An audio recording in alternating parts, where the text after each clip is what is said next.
Oh, we got our new Chico Performance Racing motor today for the Volkswagen Thing. This is a 1776, the VW Type 1 engine. It's a TM10 Torque Master Plus. Pushes about 85 horsepower and 100 torque. Got ceramic coated Eurotip exhaust on it. Dual 35 cell X's. I think it's a 75 amp alternator. And with it we got some extra parts that we need to throw in the thing before we can get it up and running. Mainly, of course, a starter and all the engine wiring, throw out bearing, bolted up, and then we're going to have to install fuel filter and throttle cable and all sorts of fun stuff. But right now, we're going to go ahead and try to get the starter installed. Alright, well now we're back up here in the engine bay, and that's where the starter sits. You can see that the brass bushings in there waiting to receive the end of the starter shaft. Here's our new starter and some hardware to mount it with, and we're going to dab a little high temperature grease on the end of the starter shaft and then slide it in and bolt it in place. And next we'll have to connect our hot lead, which is temporarily stuck on right there for testing purposes, as well as the starter lead, which is this purple wire right here. And then this is our ammeter that we have hooked up in the dash, and it's also going to get current off of the starter, and the load side of course is going to come from the alternator.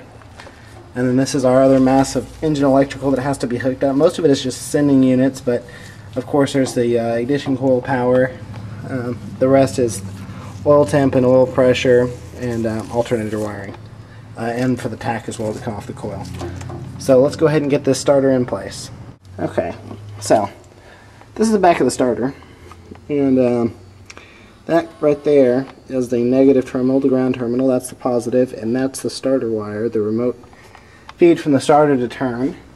And it's not really complicated at all, but it's a pain in the butt to get to. So I've got the starter right here, and I'm going to go ahead and take a little bit of this high temp grease.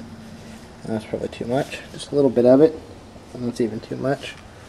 Don't need much for this right here at all. And I'm just going to smear it around the end of the starter shaft, just to give it a little bit of lubrication. Don't really need much at all. And now that we have that lubricated, I'm going to go ahead and take off this glove, because everything else up in here is clean and I don't need to make it an oily mess. So let's get this starter up in place. We'll just run with it. Alright, gonna have to get this lined up in here. Alright, got it lined up, and then we need to have the not 100% lined up actually. There we go. And that slid completely up into place. That's what the starter sits like. And there's that shaft and the bearing now. This will get a nut right here. Where is it? I'm trying to show it here on the camera. Here it is, right? Yep, this shaft right here will get a nut. And then this gets a bolt that goes through the starter and into the back of the engine case.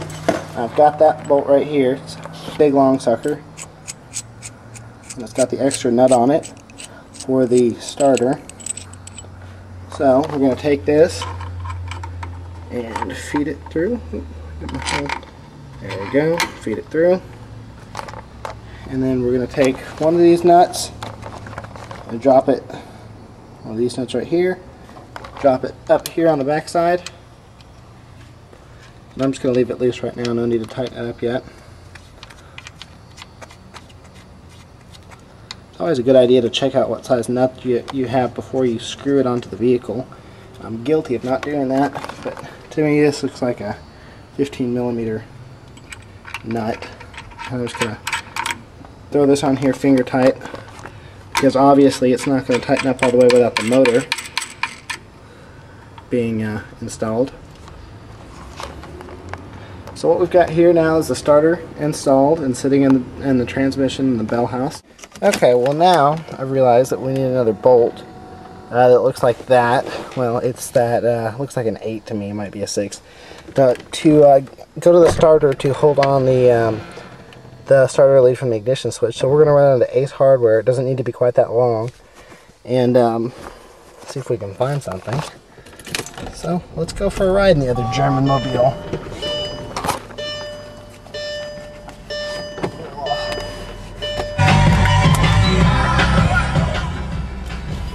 All right. New music on Mix 96.5. We'll hit the Japanese piece of shit. Shut the garage.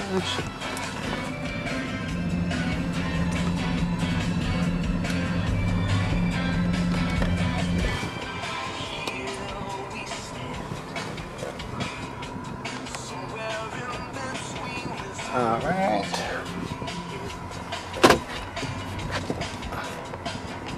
Let's get at it.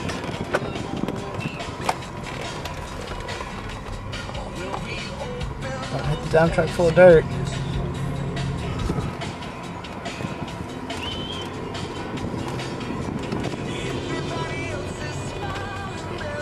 What if that nice Chico motor won't be as quick as this thing?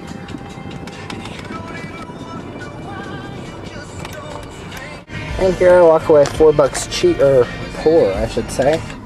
We got us a little screw that will work perfectly to hold in the starter terminal, the wire to the starter terminal, and a pack of, these were the expensive parts, these are $3.79. These little terminal rings to hold on the emitter wire to the starter terminal. So, here we go. Alright, now we've got our wires all nice and tidied up after fooling with these. I hate these stupid little plastic wire clip insulators, whatever you want to call them. They never work, and they always break off, and then you're left with just a boring old terminal. And I guess ideally I should have put some shrink wrap over that first, but that's a little out of the question now. So regardless, it's not going to hurt anything. So this is, like I said, the starter lead, this is the ammeter, and this is the load to the rest of the vehicle. So we're going to go ahead and get that hooked up on the back of the starter. Okay, well now it's completely, well, I say completely, it's just temporarily mounted as far as this bolt goes, but the rest of it is mounted and connected, and we have our ammeter load or supply wire, our load to the rest of the car, our 12 volts from the battery, and our lead from the ignition switch. And that's what it looks like from right here. It's the ground wire that grounds to the chassis. And this is the positive terminal. Nice. Test it. Yep. Okay. And turn on the battery kill switch. That gives juice to the vehicle. Now we can come up at the dash, flip our key and make sure everything works. Yep, we got everything. Give you guys another look at the motor here. Like I said, that's from Chico Performance Racing here in California. There's the sending units. I don't know if you can see through the plastic, but there's one of them and there's the other. I'm not sure which is which. There's the back of the motor, and it's mounted to the engine, from the engine to the crate. And that is fuel line, looks like. We'll go ahead and look at our horsepower torque graph here. This is from when they dynoed it. That's showing a max of 85 horsepower at 5,000 RPMs and 100 torques, anywhere from 3,000 to 4,000 RPM. That's our graph right there. Looks like they ran it to 5,500. See, compression 8:1, bore 90.5, stroke 69. That's a stock stroke, but that bore is the bigger 1776. That's the timing advance, 30 degrees. Exhaust, the Euro twin tip. And those are the jets that's running, 140 jets. The Scat Solex 35s. So that's it. And again, that motor's from Chico Performance Racing in California.